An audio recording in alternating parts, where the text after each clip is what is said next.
So you probably know this about me already, but I'm a huge fan of Marvel and their comics. I even have a series where I've planned out and written my own Marvel universe, which you should totally go and check out, by the way, and hit the subscribe button if you haven't already. In order to prepare for this universe, I've had to read a lot of comics and sort of get to know the characters, and through this, I started collecting comics graded by CGC.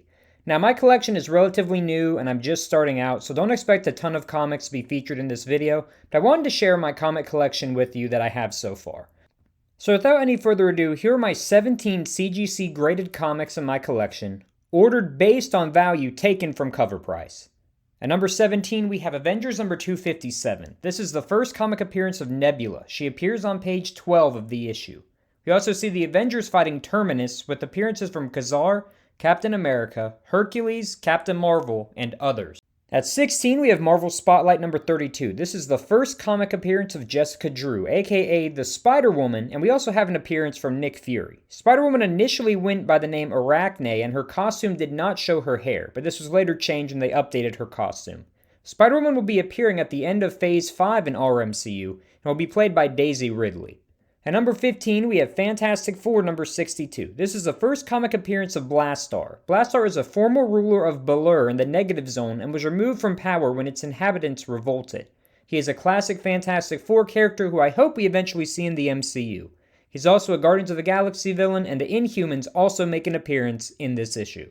At number 14, we have Miss Marvel number 1. This is the first appearance of Miss Marvel, the superhero alias of Carol Danvers, and also features J. Jonah Jameson, Mary Jane Watson, and Peter Parker. Carol Danvers' first appearance is in Marvel Superheroes number 13, but this is her first solo run, and she also fights Scorpion in the issue.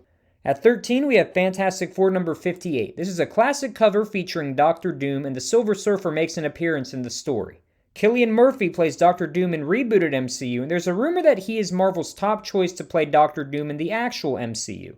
Pedro Pascal, who is rumored to be the MCU Reed Richards, plays Silver Surfer in our MCU. At 12, we have Incredible Hulk number 141. This is the first appearance of Leonard Samson, aka Doc Samson, who transforms on page 12. Doc Samson is Bruce Banner's psychiatrist and is played by James McAvoy in rebooted MCU.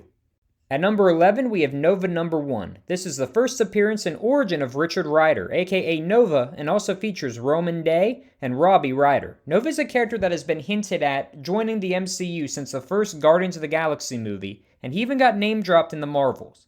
Glenn Powell plays Nova in rebooted MCU. At number 10, we have Guardians of the Galaxy number 1 from 2008. This is the first appearance of the Guardians of the Galaxy lineup that inspired the MCU Guardians team, with some of the members including Star-Lord, Rocket Raccoon, Adam Warlock, Gamora, Groot, and one of my favorites, Bug. At number 9, we have Avengers Annual number 10. This book features a lot of cameos in different superhero teams, but the most well-known thing about this comic is that it is the first appearance of Rogue. Rogue is one of my favorite X-Men characters, and I think it's a shame that we have not seen her more in live action. She will play a big role in the next installment of rebooted MCU, X-Men Apocalypse, and will be played by Elizabeth Gillies.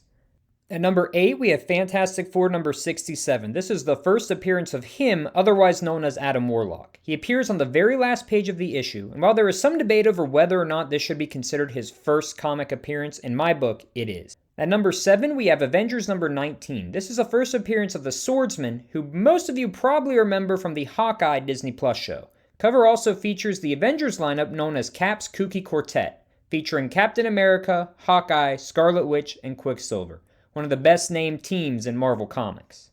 At number 6, we have Marvel Superheroes number 18. This is the first appearance of the Guardians of the Galaxy, and the first full appearance of Yondu, Martin X, Charlie 27, and Vance Astro. The Guardians of the Galaxy are one of my favorite Marvel teams, so I'm super glad to have this in my collection.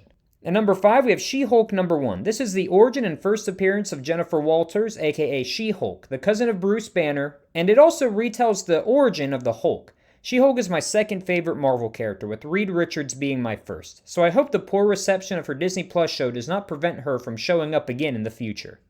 At number 4, we have Avengers number 47. This is the first appearance of Dane Whitman, who would go on to become the Black Knight in the next issue, and also features Magneto and Toad. Dane Whitman technically made his MCU debut in the Eternals, and the post-credit scene set him up to become the Black Knight and possibly team up with Blade.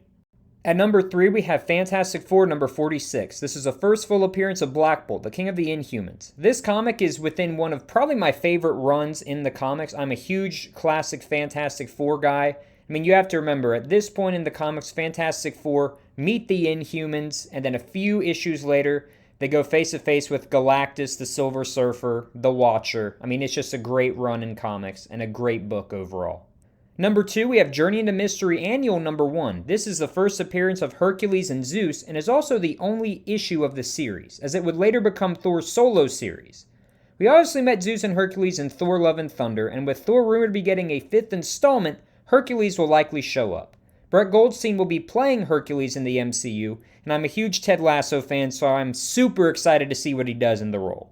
Finally, at number 1, we have Amazing Spider-Man number 194. This is the first appearance of Felicia Hardy, aka the Black Cat, the sometimes love interest of Peter Parker, other times villain.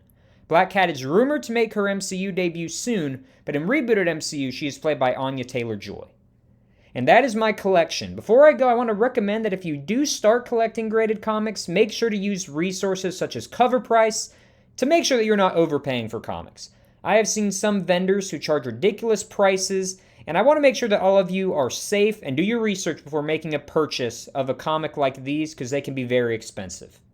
Anyways, X-Men Apocalypse should be coming out soon as the next installment in rebooted MCU, probably within the next 2 weeks. So stay tuned for that. Thank you all for watching, and I'll see you all again very soon.